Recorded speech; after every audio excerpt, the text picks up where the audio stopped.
And we're back live on your number one sports podcast, All Things Sports. I'm your co-host, Small Town EP, joined by your host, Wade Julian. We at the ATS family want to send our prayers, thoughts, wishes, and condolences to all of those affected by the tragic events that took place at the Kansas City Chiefs Super Bowl parade.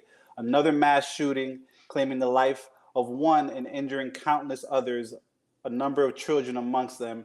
This episode is dedicated to those affected and those mourning. We'll have a brief moment of silence.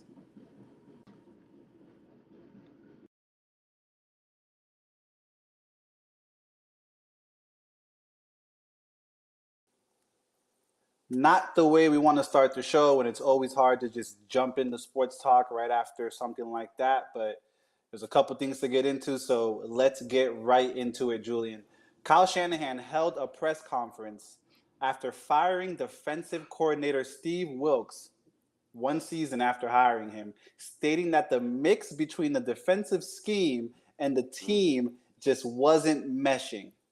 Now, Steve Wilks had this defense top 10 in earned points allowed, top 5 in total defense, gave him, produced better numbers than D'Amico Ryans as far as points, yards, and turnovers. June, would you say that this firing shows a lack of accountability on Kyle Shanahan's behalf? 1,000%. I think it's another scapegoat situation with Coach Wilkes. This isn't the first time. This isn't the first organization to kind of use him in that light. He was the coach in Arizona for 1 year. It wasn't a great year. Also, wasn't a great team.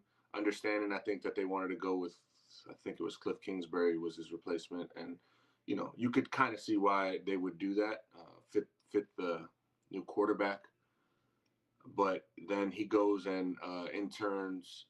He's an interim coach after Matt Rule gets fired in Carolina, and with Carolina, the last say 5 or 6 years just kind of has been one of those bottom teams in the league, and um, they thought that the Matt Rule experience was going to be one of those where the college coach comes in and changes the program, but we quickly found out that his best success remains in college, and that's why he's back, where he is, I believe, at Nebraska.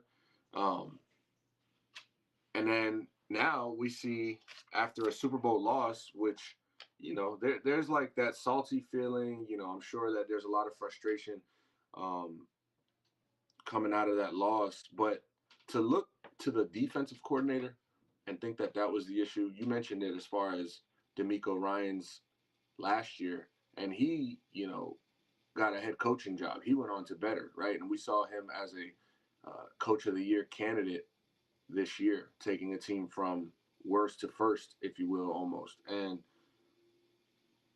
you look at Steve Wilkes and the season that they had, the 49ers were one of the best defenses all year. They were consistent. What they did to teams like Dallas, in the regular season. Um, Obviously, they weren't able to figure out a way to contain Lamar Jackson. I don't know if that was the game that Kyle Shanahan really circled, but yeah, this if you watch the Super Bowl, a lot of people, the casuals, were tweeting and sharing on their posts that it was a boring game. They were waiting for the halftime show, and a lot of that is because of the job that Steve Wilkes and his defense, and obviously on the flip side, Coach Spags and KC's defense were putting on a show. So we had such a defensive matchup and a game where we thought Patrick Mahomes and Brock Purdy might light it up because Brock Purdy has three All Pros on his team, on his side of the ball, I should say. And we knew that obviously what Kansas City's capable of, Patrick Mahomes and Travis Kelsey. We saw no touchdowns from Patrick Mahomes, Travis Kelsey in that game, Andy Reid and those until there was like a muff punt. It was like something had to shake in the game, and that was the turning point. We spoke about that as well. But Kansas City couldn't push the ball downfield. Time wasn't a thing for Patrick Mahomes. Pressure was in his face all day. And on the back end, they weren't doing bad at all. So for them to have scored one touchdown in regulation in the Super Bowl, have as good of a defense as they did all season, numbers wise, he's doing better than the defensive coordinator who was great for you guys last year. It does show a lack of accountability, in my opinion, because you could have looked toward the offensive coordinator and said, okay, why did Deebo Samuel only have X amount of touches, X amount of catches, X amount of yards? How come George Kittle didn't have any type of impact on this game? Schematically, game plan wise, the way they came out the second half, it was different from how they were playing in the first half. So, like, of all the ways Kyle Shanahan could have looked, I think that it was poor judgment for him to, you know, fire Wilkes. And I'm not sure. I feel like there has to be some sort of deeper, thing to this where it's not just because I know that they called a timeout. I think they called a timeout at one point of the game, and Shanahan was really frustrated at the look that he had. Like, we're not playing this defense, like we're not going to go call that. So they had to call a I timeout. remember that. I remember that. Yeah, and I don't know if, like I said, the frustration just from the game and certain little things that happen in the game, maybe the overtime drive where Steve Wilkes' defense lets Kansas City kick it in the sixth gear and drive 75 yards on a 12-play drive to score the game-winning touchdown, and players kind of looked a little out of place on that last, the scramble, you know what I'm saying? Like, but for it to come down to that moment, if we're talking about a firing from such a great season, from one of the best teams all season, the number one seed in the NFC, you know what I mean? Man, it's pretty backward to me. I don't really know. I mean, you held the Chiefs to 3 points in the first half. I mean, along with the other numbers that I just provided, other statistics I just provided, you held the Chiefs in the championship game first half to 3 points. And I mean, as a Chiefs fan, I was sweating first half, and even in the third quarter, I was sweating. I mentioned on the last episode, he did a phenomenal job this season. His firing just definitely shows a lack of accountability, in my opinion. June, would you say at this point, because now you let go of your defensive coordinator, right? Boom. Mm. So now it's all eyes on you. How hot? We like to talk about the hot seat. How hot is Shanahan's seat at this point? I wouldn't use the word hot or hot seat, because Kyle is a great coach, right? He's exemplified that. He's gotten his team to the Super Bowl now. Lost both times to this Travis Kelce, Patrick Mahomes, and Andy Reid, and Spags. You got to put his name in there because he's staying and working a deal to extend defensive coordinatorship. So congrats to yes, Coach sir. Spagnuolo. Yes, sir. He's like, I don't need to be a head coach. Listen, there's a lot of stress. All right, we could stick with what we're doing and find success here. But what I will say about Shanahan and his job is that I think John Lynch understands that the expectation is Super Bowl. It's Super Bowl at this point because we've gotten there multiple times. It's supposed to be the time to make up for last time. You have the team. There is no excuse as far as talent, and I think you have the quarterback. I think with Brock Purdy, he's proven in these past two seasons that he's a guy who can get you to the Super Bowl. He's a guy that can get you to the NFC Championship, and he might not go out and win the game for you. But again, as I mentioned when we were talking about Steve Wilkes, like this team has 3 All-Pros on offense and a great left tackle, Trent Williams, who is getting up there in age, but they have everything they need, man. So I wouldn't say it's a hot seat because, regular season success is there, and it's not like there's any type of shakiness to it. I don't get like the Doc Rivers vibe or, that kind of analogy from Kyle Shanahan. However, it's a business, and it's dog eat dog. And we need to find the coach that can lead us to the Super Bowl and win us the Super Bowl. Obviously, our players have to perform and execute what we're doing, what we're game playing. However, it's up to the coach to have them prepared, you know what I mean? To have the right staff around him. And this move right here, him firing Wilkes, is a very bold move. So if John Lynch is going to trust that Kyle Shanahan is making the right decision here, that he'll find the right replacement, because that's another question we'll probably talk about next week, like who's the replacement, right? Whether they feel that that's internal and they have their guy already. But again, I'll just say that I think it just puts that Super Bowl or bust kind of mentality in John Lynch's head when he thinks of Kyle Shanahan. So if they go and don't win a Super Bowl next year, then I do think that's where the seat heatens up, because he can have he can have a great regular season. It's not about that anymore, right? The 49ers as a franchise are historically great. They're historically successful franchise about winning championships. That's what you think about when you think about, the red and gold. And they haven't delivered on that in year after year after year. And so the pressure will be on. I'm not saying that he's not like there's no pressure, right? I'm not saying that he's not going to feel it. However, we know that the Niners are going to get to the playoffs next year. The team is great. They're probably going to get back to the NFC Championship for the third year. It's about, can you beat Patrick Mahomes? And we need a coach that can have our guys ready to beat Patrick Mahomes and not be out coached by Coach Reed. That's another key. That's why the Miami Heat adore Eric Spoelstra so much.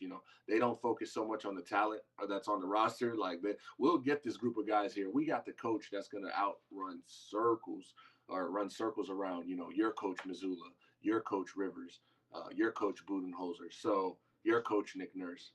Shout out to Philly because we got that dub in Philly talking about those Heat. Happy Valentine's Day to all those that did participate, to Facts. all those that spread love yesterday and legs. We appreciate y'all.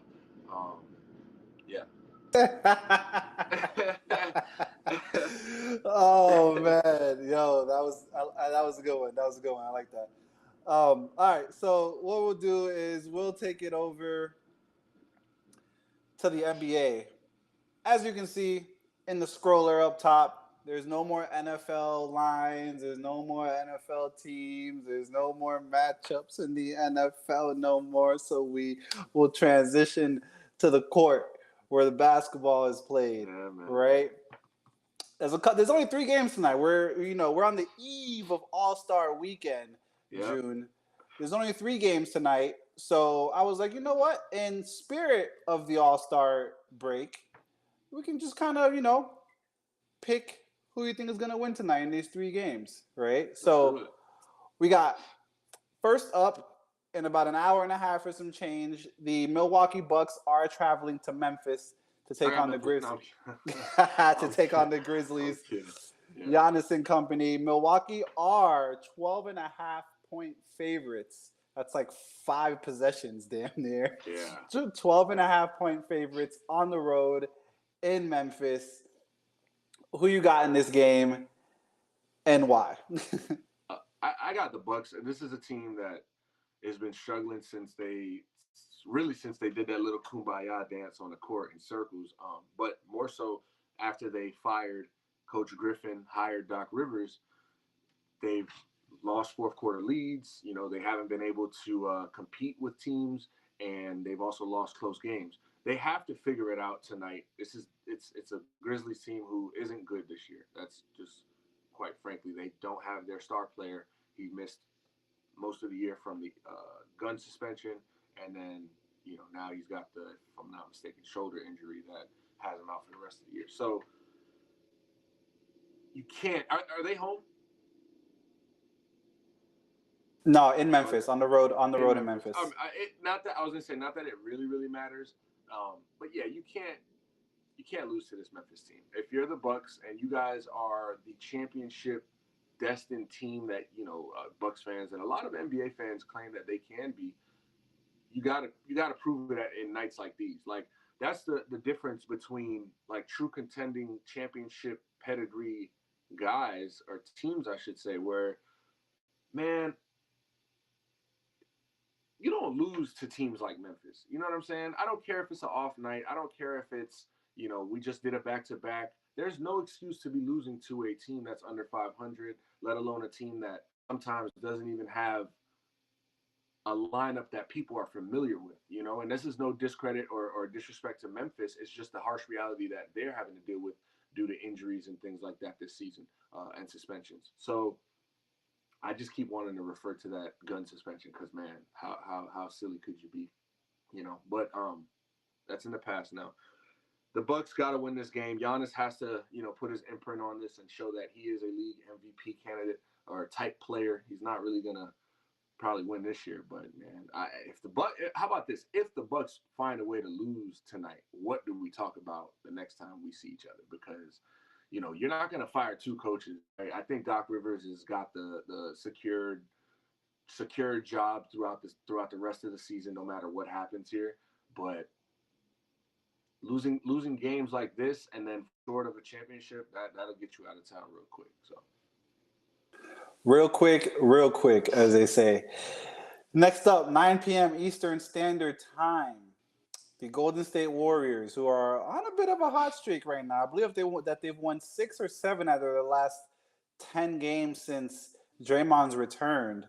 The Golden State Warriors travel to Salt Lake City, Utah, to take on the Utah Jazz, who honestly, these teams are trending in opposite directions. The Warriors are yeah, trending up right now. The Jazz are kind of being complacent and I guess I don't know, maybe looking towards the future or something like that at this point of the season.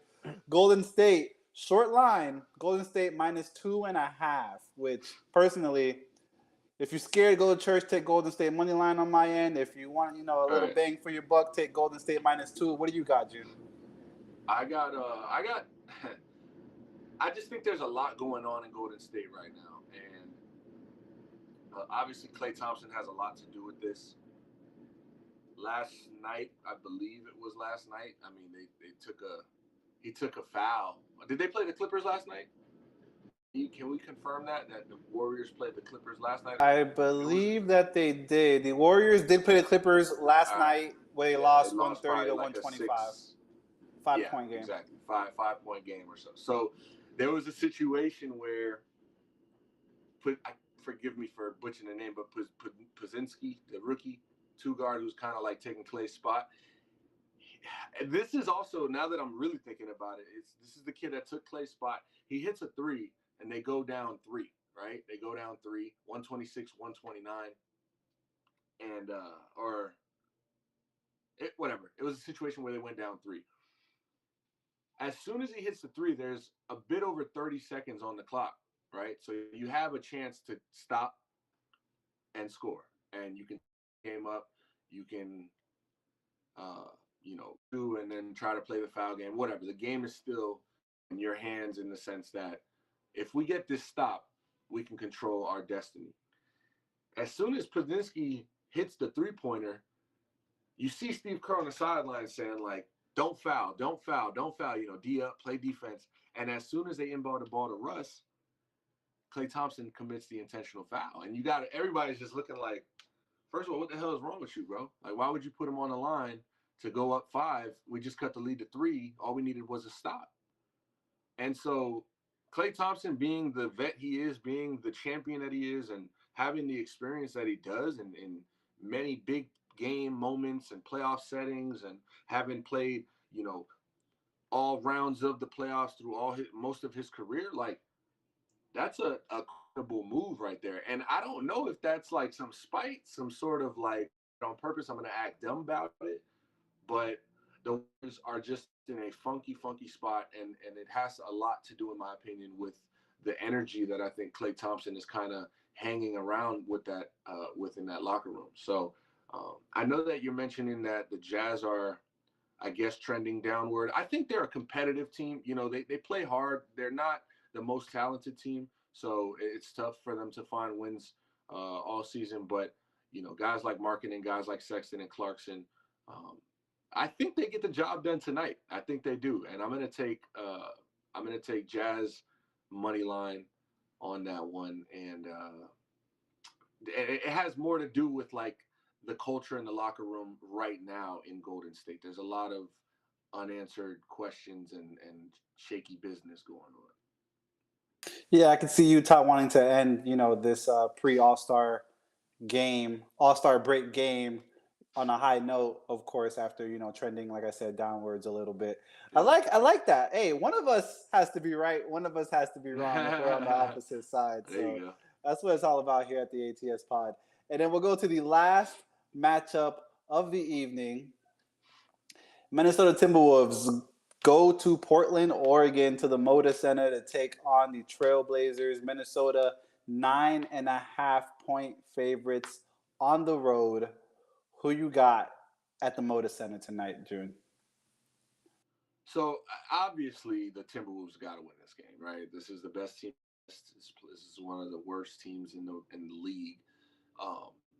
Now, what I wanted to do was like, what do I think about that spread? Pause. Like, 9.5 is. I mean, it's tough. You know, beating a team by 10 points is tough. Double digits is crazy, yeah. Yeah, double digits is crazy, and you could have that double digit lead all game, and you know, it just kind of comes down to like, are you going to play with that effort 48 minutes, you know, and finish through?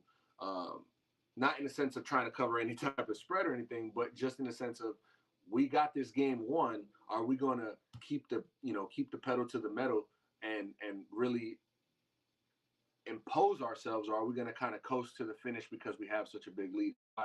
I don't like when I do bet like double digit spreads. It's pretty tough, even when the matchup seems unfair.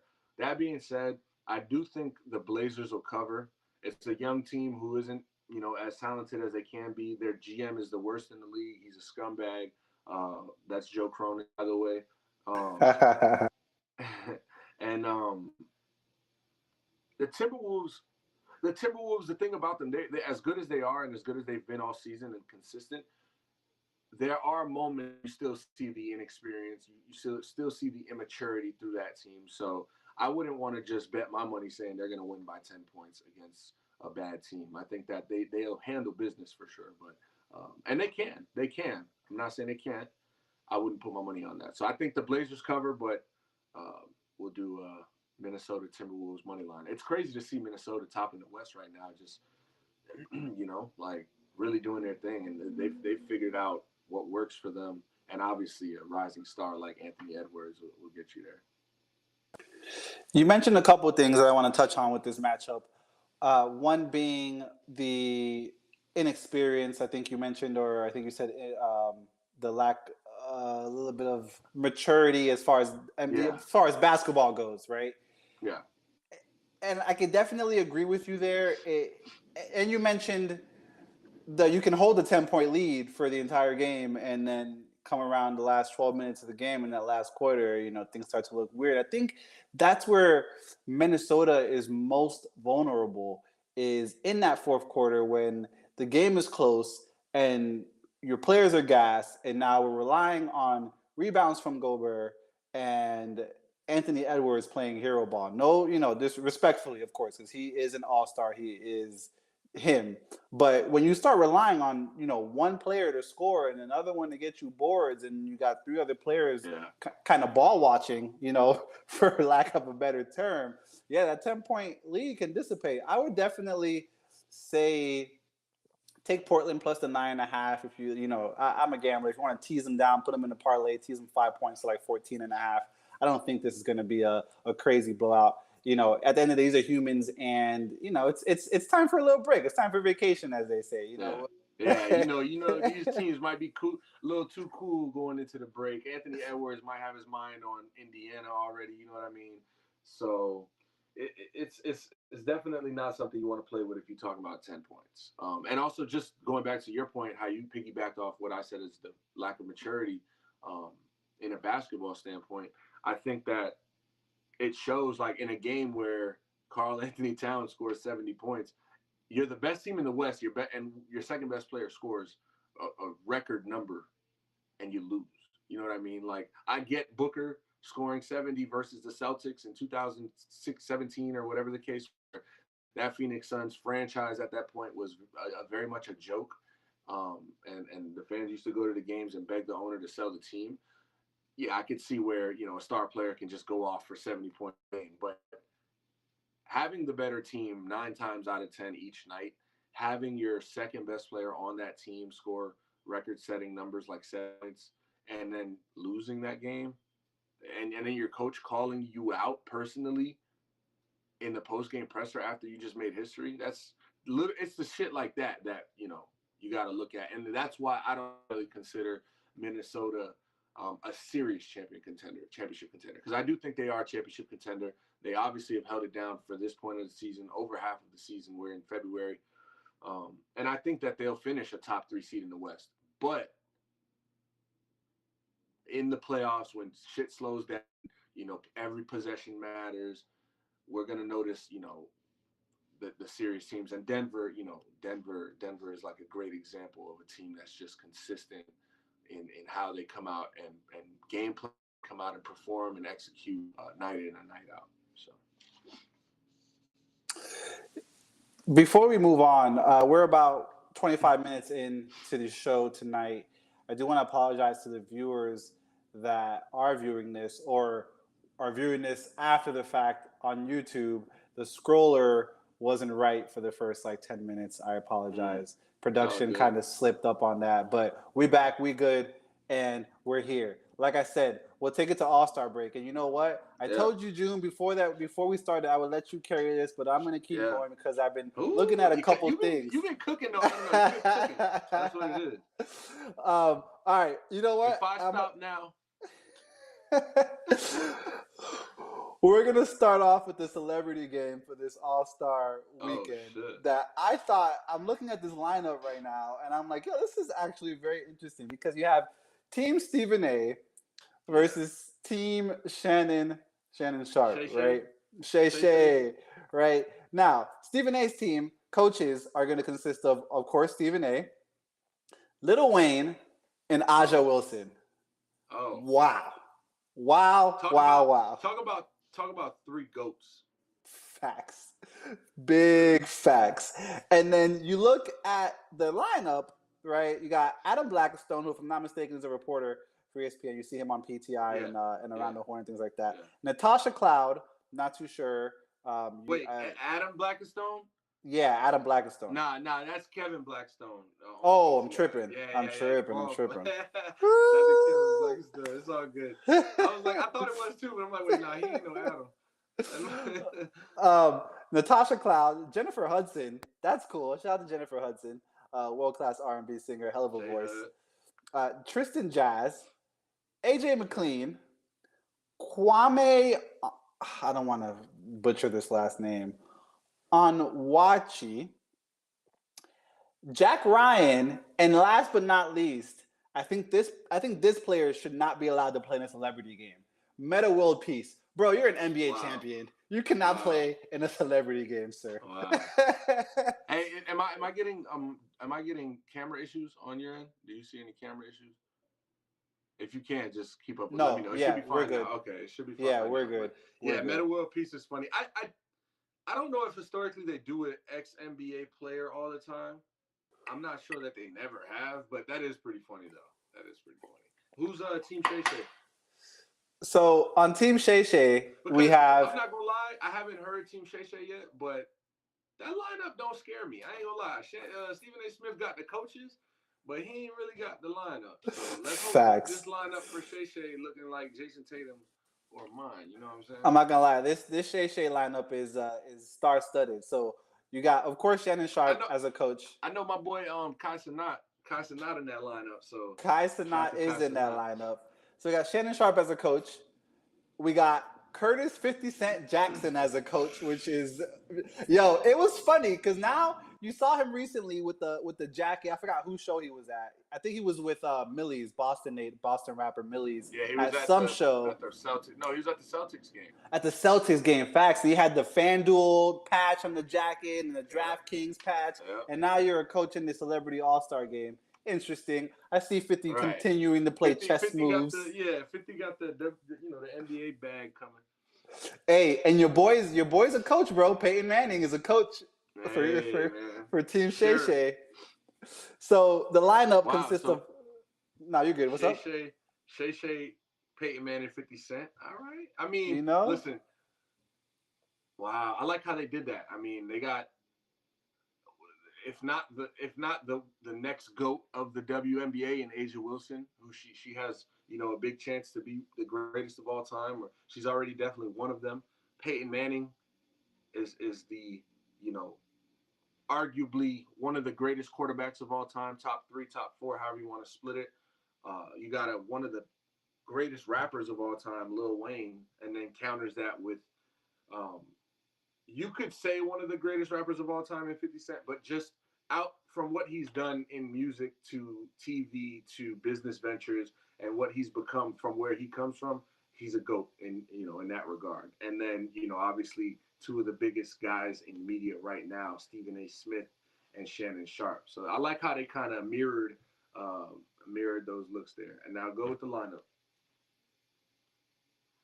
Yeah, no, 1,000%. And like you mentioned TV, Raising Kanan season finale was great, and it was the most watched season finale in television history at this point. So Wow. 50 is killing, killing, Wow. killing, Shout out to killing. 50 Cent. Absolutely. So, like you mentioned, Kaisa not in the lineup. Yeah. My boy, I know where Dule, you heard Puerto Hey, Rico hey, stand hey. up. You Brr, heard? brr. You got you got Connor Daly, Walker Hayes, Quincy Isaiah, Jewel Lloyd, Mika Parsons, and Lily Singh. So I like the coaching staff on Team Okay. Shannon more. Shout out to Anued, but I don't know, the line. I think the lines are pretty even, if you ask me, right? They are pretty even. I think Jennifer Hudson's gonna ball on Casanat, if you ask me. But and if I'm Casanat, I'm gonna let her. I ain't gonna hold you. I'll try to Facts. catch Jay Hudd at the post. Low post me, Jay Hudd. Facts, facts. And if I'm on Nwit, I'm putting all my chains on it and just balling No in my cap. chains. Yeah, no cap. I'm playing with the chains on. Yep. Oh man, so that's the Celebrity All Star Game. I'm gonna go out on a limb and say, I'm gonna say Team Shannon's gonna win. I'm not gonna lie. I'm gonna give it to Okay. Team Shannon. I'm gonna give it to Team It'd be Shannon. cool if they could customize like the PA soundboard for these events, like this celebrity game where it's like Anuel hits a three and it's like brrr throughout the stadium, or like Kai Sanat, you know what I'm saying? They have like a little sound bite of his when he does something. That'd be pretty cool. So just to make it competitive, I'm going with Stephen A. Smith team. You know what I'm saying? Because Let's go. we'll see who's right next week. Let's go. All right, we'll kick it off. We'll kick it off. We'll move over to the slam dunk contest, which I'm actually kind of Yeah, excited for. This is dope, right? So we yeah. got Jalen Brown, Mister. You're not like that. He's not. He got a couple AKAs, but we go keep it classy today. Yeah, word. And we got Mac McClung, which we know he's jumping out the gym at all times. Yeah, Jacob Toppin, Obi Toppin's little bro. yeah. We'll see if he's cut from the same cloth. Oh, he is. And your boy, and I'm gonna say our boy because I'm on the record saying I love this kid, Jaime Jaquez Jr. Yeah, Peso Pluma's cousin. Yo, that's really Peso Pluma's cousin for real? Nah. Nah. Oh man, man, I don't. That. This is an exciting slam dunk contest.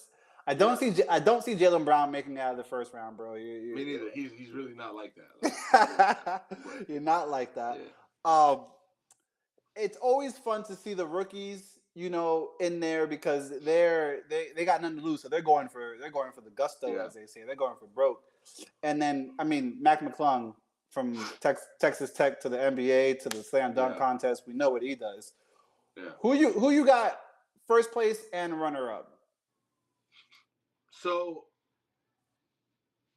I'm gonna flip my answer here, but like I'm going for Jaime Jaquez, right? Like last time anytime the Miami Heat have somebody representing them in a skills challenge, dunk contest, whatever the case may be, I'm gonna support that. So I will be going for Jaime Jaquez Jr. to win the dunk contest. I will be acting like he has all the potential in the world to win it. I will think that his dunks are better than anybody else's dunks, even if they're not. That's just how I rock. But realistically, I do think he comes in second place. First place, I'm gonna go with Mac McClung, bro. I think that this Boy kid can jumping jump out the gym. He's a crowd favorite based on last year's win. He has creativity. We've seen him trying shit. We've seen him doing shit. And it's like, you talk about having the rookies having nothing to lose. I like the fact that he's got something to lose. You know what I'm saying? And he wants to go back to back. facts. And for you to be a G League player invited to the dunk contest last year and kind of setting the tone and opening the door for the athletic G Leaguers to be able to be a part of All-Star Weekend, I think because a guy like Jacob Toppin is now invited, and Jacob Toppin does or is cut from the same cloth as his brother as far as athletic ability. So we're going to see a show. And, all four of these guys have, supreme athletic ability. However, there can only be one. I'm going to go with my boy Mac McClung, G Leaguer. He's been like, come on, he's been preparing all season since last dunk contest. Like, how can I win this bitch again? So I got McClung, but I will be rooting for Jaime Jaquez. Let's hope that Dwayne Wade, maybe Tim Hardaway, maybe a Shaq, maybe any sort of ex-Heat, you know what I'm saying, lifer to judge so that, he might throw up the 10 instead of the 9 like D Wade did. Shout out to him. Airplane mode. Yeah, I'm gonna go with McClung as A, and then you know what? I'm gonna go with Toppin at runner up at B. I want to see what he's gonna what kind of Hey, don't let don't let McClung and Toppin get number 1 and 2 and they turn this bitch to a G League event. Like, and now we're not even inviting NBA guys. It's just Facts. Like, the NBA guys, 1, don't want to be embarrassed from the G Leaguers. 2, the G Leaguers having more of a night to shine. Like, this could get ugly real quick. I don't think they're gonna let both of them boys, representing that number 1 and 2. So be ready for very Celtics heavy favorite here. I just want to point that out. And 2, I just don't think the NBA could let 2 G Leaguers come in this bitch and win runner up. And just run off on the plug, right? Yeah. We'll go over to the 3-point contest where we have the likes of Malik Beasley, Jalen Brunson, Tyrese Halliburton, Damian Lillard, Lauri Markkanen, Donovan Mitchell, who I waiting to see in the dunk contest, but anyway, I digress. Yeah. Donovan Mitchell, Karl Anthony Towns, and Trae Young. That's tough. Yeah. I'm personally gonna go with Trae Young. Okay. What are you thinking for the 3-point contest? That's funny. I have it written down here. I got Trae Young. I think Trae Young, like, it's crazy, man. Trae Young was like one of these rising stars in the league where he went to the Eastern Conference Finals, lost to Giannis and the eventual champion Bucks. And I think we've, as a collective, have kind of like disrespected his name a little bit. And, to for his sure. defense, he does play on a very bad team. The Hawks haven't really done too much to really put the pieces around him that he can excel with. And that's why they are the Hawks, and that's why they stay the way they did. I know you went to the game the other night. Wifey got you a nice little gift there. I'm sure they lost. I didn't peep, but they did, and they were up and they lost. That team just has no chemistry, bro. It's just no chemistry. So, and then it was just a lot of trade rumors with DeJounte Murray, and now they're gonna keep him. So it's like, how could you have his name out there so much all season if the thing is we're gonna keep him? How does he feel like? So next year, is this gonna be the same thing? It has to do with chemistry, I'm sure, too. But Trae Young has like that chip on his shoulder. And if this is something that he can call himself a winner for, whether it's a 3-point contest, you know what I'm saying? I'm not trying to be funny. I'm just, like, he's a competitive guy. And he's one of the league's best point guards, mind you. Like, this is a 2010 guy. And not a lot of people do that. And he's also one of the better shooters in the league. So that being said, I did want to pick Dame Lillard. But Dame Lillard is on the Milwaukee Bucks. It don't sit right with me if we're going to have him winning anything this weekend. I would like to see Trae Young kind of just like remind the country what he's capable of and who he is as a player, right? Yeah, I'm excited to see him do the right? Ice trading gang, right? And just to kind of go back to Monday night when the Bulls were in town over here at the State Farm Arena. And like I was saying a second ago, that team. It was the Bulls? Oh, boy. Yeah, bro. It was the Bulls. That Hawks team just has, like I said, no chemistry. And with the Bulls team that plays defense, right? Yeah. Trae Young ended the game with 19 points. And I think he only had like 9 in the first half, bro. So he ends the game with 19 points. They shut Trae down. I will say I think he had like 12 or 13 assists. Yeah. So shout out to that boy. Like you said, he's one of the league's best point guards. Yeah. But they shut Trae down. And granted, look, Bogdanovich, the boy had 29 points, but he's not a floor general. He can score. The boy can put the ball in the basket, but he doesn't have that chemistry that Trae has. So when you shut Trae down and you're relying on Bogey, as they call him in the arena. That's how I'm going to call him now, too, because it just sounds cool, right? When you're relying on Bogdanovich, and he can score, but he doesn't have that same chemistry, And then once Vucevic realized that he can just sit in the paint and just score the rest of the night, oh man, it was a long night for Atlanta. That's enough. It was a long Listen, night. enough of the Hawks. All right. Yeah. Nah, facts. We definitely, I do see Trey winning, right? So we'll kick. We got anybody in the chat? Anybody showing love? Or we a little dead tonight? Dead chat. Yeah, dead chat. We load tonight. It's all good. So shout the chat. We still love the chat. Shout the chat. Love the chat. Skills challenge, right? We got our boy Paulo Banchero. Yeah. Tyrese Halliburton, which isn't he injured and wasn't he a scrap? Anyways, hey, he's the hometown boy. He's a hometown boy right now. Facts. In the All-Star weekend. Shout out to Tyrese Halliburton. Hey, Paulo Banchero, shout out to him, but he got his first national televised game this past week against OKC, and the Orlando Magic's first game in 12 years to be on national TV. I'm not saying that the NBA is wrong for that, because really, who cares to watch the Magic? But the NBA has had worse teams on national TV, so I think it's crazy. Much worse. As a number one pick, Paulo Banchero has a lot of hype behind him, and what he was able to do his rookie year compared to the likes of LeBron number wise, and obviously the NBA has changed as far as inflation numbers wise, but Paulo Banchero's rookie of the year campaign was something to admire, and what he's doing this year and leading his Magic into a playoff appearance, it looks like, has to be recognized. So yes, Paulo Banchero, is it Tyrese Halliburton? Yeah, Anthony Edwards, is it? Tyrese Halliburton. I'm sorry, yes. Anthony Edwards, Scotty Barnes, Benedict Mathurin, Tyrese Maxey, Wembanyama, Miles Turner, and second challenge for our boy Trae Young. So real quick, there are three teams. It's Team Indiana, which is Halliburton, Turner, and who's the third one from Indiana? Mathurin, Benedict Mathurin. Yeah. And then it's Team All-Star, Scotty Barnes, Trae Young, Tyrese Maxey, and Team Rising Stars, is it? Paulo Banchero, Team Top Picks. Yeah. Paulo Banchero, Anthony Edwards, and who's the last one? Wembanyama.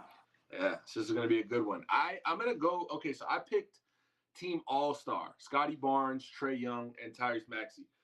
Just because the joke is there, it's low-hanging fruit. I think that Scotty Barnes might be the reason that they have some trouble here. But in all seriousness, I just look at the niftiness here, right? Tyrese Maxey and Trae Young, ball control and speed with the ball, outstanding. Also, Trae Young, I don't know if I said Tyrese Young, but I meant Trae Young anyways. Trae Young is an exceptional passer, and that's part of this skills challenge that kind of saves you a lot of time. I just think that you got a lot of bigger guys like Wemby. It'll be fun to see him. Anthony Edwards, as great as he is, just a little bigger. So I think with the speediness, the quickness, and savviness between the three of Trae Young, Maxey, and then Barnes, Team All-Star is going to win this one. What do you got? I think Wembanyama's gonna hold back Team Top Picks. I think Banchero and Edwards are very much suited for a skills challenge, but Wembanyama, I'm not so sure about. Yeah. I do like what you were saying about Team All-Stars, but you know what? I'm gonna go with the home team, Team Pacers. Ooh, I think they're gonna have the crowd. I think they're gonna show up. I think Tyrese, I forgot what his injury is right now, but he'll be fine in this challenge. Miles Turner, he's pretty nifty. One of the best defenders in the league. I would say top 5 defenders in the league when he's healthy anyway. Wow. I'm gonna go with Team Pacers, just for the competition's sake of it, right? I respect that. And that, I mean, outside of the All-Star game that I don't want to say no one cares about. That's rude. I'm rocking with Team East. That's it. Bam Adebayo is representing for the Miami Heat. I told you if I got a Heat representation, I'm going for that team. Let's go Team East. Love that. I'm not gonna lie. I'm not gonna sway. I don't care. He's like, I don't care which. What's that, Stephen A. Smith? I'm gonna let you know right now. We don't care. We do not care. And then he hits the laugh. He hits the laugh. Oh my God. No, that's crazy. The next thing that we'll go into Yo, shout out to Florida Panthers. They won last night 5-2 in Pittsburgh against the Penguins. Beautiful game. They just routed the Penguins, essentially, is what Go they Cats. did. And go Cats. There it is. The hunt is on. And I say that to say this. I'm going to give y'all some picks tonight. So, if you are still watching, I do see, some viewers in there. Not in the chat, but we appreciate you for watching. I see y'all in there. Hell yeah. Listen, we're going to go Detroit Red Wings tonight. +1.5. We're gonna go San Jose Sharks. I know, one of the worst teams in the league, if not the worst team in the league. We're gonna go San Jose Sharks +1.5. That's gonna give you +237 on the parlay. If you want to sprinkle, if you want to sprinkle a little bit on that Detroit money line at +155, right? So $100 bet gets you $255 back with your $100 back, right? Now, what I'll say is that the Red Wings just beat the Canucks. They play the Canucks in Vancouver. They just beat the Canucks on the 10th in overtime in Detroit. It's a good spot, right? Now you're thinking, the Canucks, listen, they're one of my favorite teams to bet on. Now, would it be crazy if I told you that Detroit is 7-3 in the last 10 matchups head-to-head? And not just that, but they're 5-0 in the last 5 matchups head-to-head. And the book is giving you +155. Look, if it's a trap, see how much he's shaking his arms. Come on. Yeah, if it's a trap, they better bring a big ass net because I'm all in, bro. Or a nice piece of smoked Gouda cheese too. I'm finna take it. The thing is, listen, guys, I'm talking to the listeners like we don't question EP because EP he didn't have to give the explanation as far as why he's telling you to take the plus money, right? He does though, and he tells you, and he has the information. So if you ever thought there was a doubt in your mind that he's just telling you something, first of all, he don't play by his money, right? I know tomorrow's payday. He might play with his money and have fun with his money, but he don't play about his money. And when he's telling you something that he believes as a pick, as a lock, as something to put bread in y'all pockets as well as his, it's because he's done the research and he's done not just what he did yesterday. Who do I think is going to be better today? What's the starting lineup? No. This shit dates back at least a week and a half, or as he said, in the last 10 matchups. You know what I'm saying? Like we've got revisionist history here. So shout out to EP. Those are the locks right there. Go get Let's get it if you need to. But, let's get it. Out bread. I might play that tonight. Hey, yeah, games don't start till 9. They're 2 late games. Games will start till 9 and 10. I will say I wanted to play. I played it. You told me Panthers minus 1.5 the other day. Minus 1.5, and I ain't take that game. I ain't take that pick, and I could have won some free bread. So I'm trying to put some free bread in my pocket. But I'll take that. You know what I'm saying? I know it's expensive up there in New York, bro. You know the vibes. You know what I'm saying? Valentine's Day. You know what I'm saying? EP, I need some plays, bro. Man. Bro. Give me. When we get off of this, I need another play. I ain't gonna lie. Like, you gave them 2 plays. I need an extra something I can put some 20 on. Somebody put some 30 on. You know what I'm saying? Oh man. Hey, we're gonna wrap this up with the EP's EPL corner. It's gonna be a Champions League update now that we're in the aggregate round of 16. We had 4 matches this week. Man City did go to Denmark and beat Copenhagen 3-1. I mean, it's and Alan didn't score either, but they did take care of business 3-1. Real Madrid went to Germany, beat Leipzig 1-0, 1-0. Diaz. Is that Real Madrid? What's his name? Mbappe's future team? Mbappe's team come this summer. He just informed PSG this week that, listen, this is official. I'm leaving this summer. Don't get it fucked up. Like, I'm out of here. Yeah. He's gonna join the likes of Vinicius and company. That team, Los Blancos is about to black out. Yeah, facts, bro. It's gonna be crazy. You said Los Blancos is about to black out, bro. This is a soccer podcast, bro. If we had more than 5 or 3 minutes of soccer talk on here, that would have been the title right there. That's crazy. That's crazy. We had, and then Wednesday, which was yesterday, Valentine's Day, Lazio. So Bayern Munich, German powerhouse, travels to Italy to take on Lazio and loses 1-0 at Lazio. And then PSG took care of business at the crib against Real Sociedad, another Spanish team, 2-0. Yeah. So, the round of 16 works on aggregate. You need to outscore the opponent. So, example, PSG that won 2-0.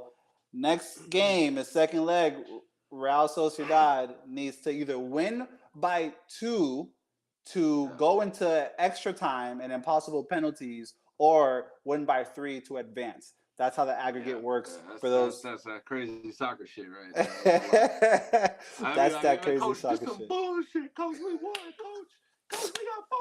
They got 3. Coach, and we just scored no motherfucking goals, nigga.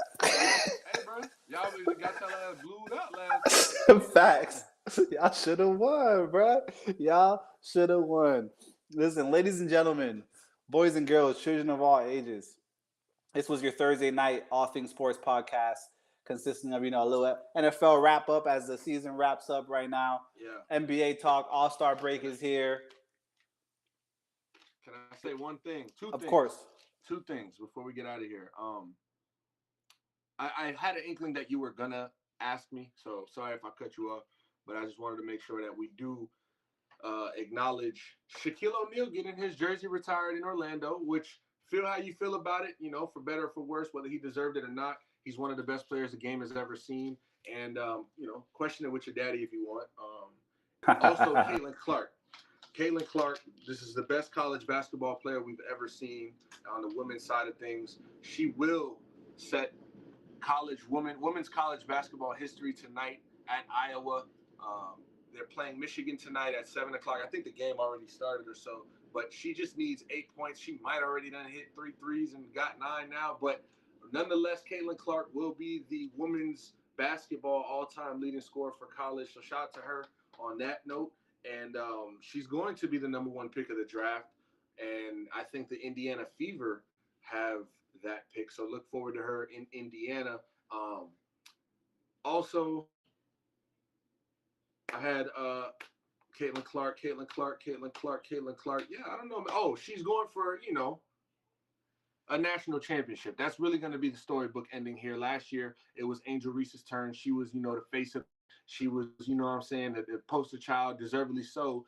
And people was treating Caitlin Clark like she wasn't really,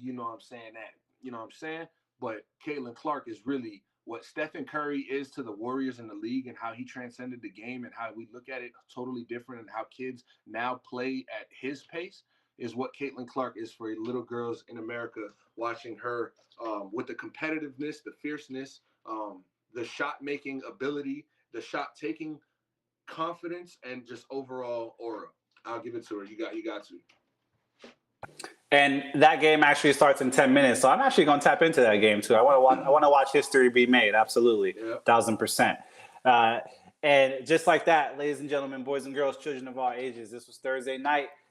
Football season's over. We won't see you Sunday, but we will see you Monday night. Might be a little bit of a later pod, but we will see you. We'll be here. Once again, I'm your co-host, Small Town EP, live from the chilly city of Atlanta, joined by your host, Julian, live from New York City. We are the ATS Podcast, and we'll see you next.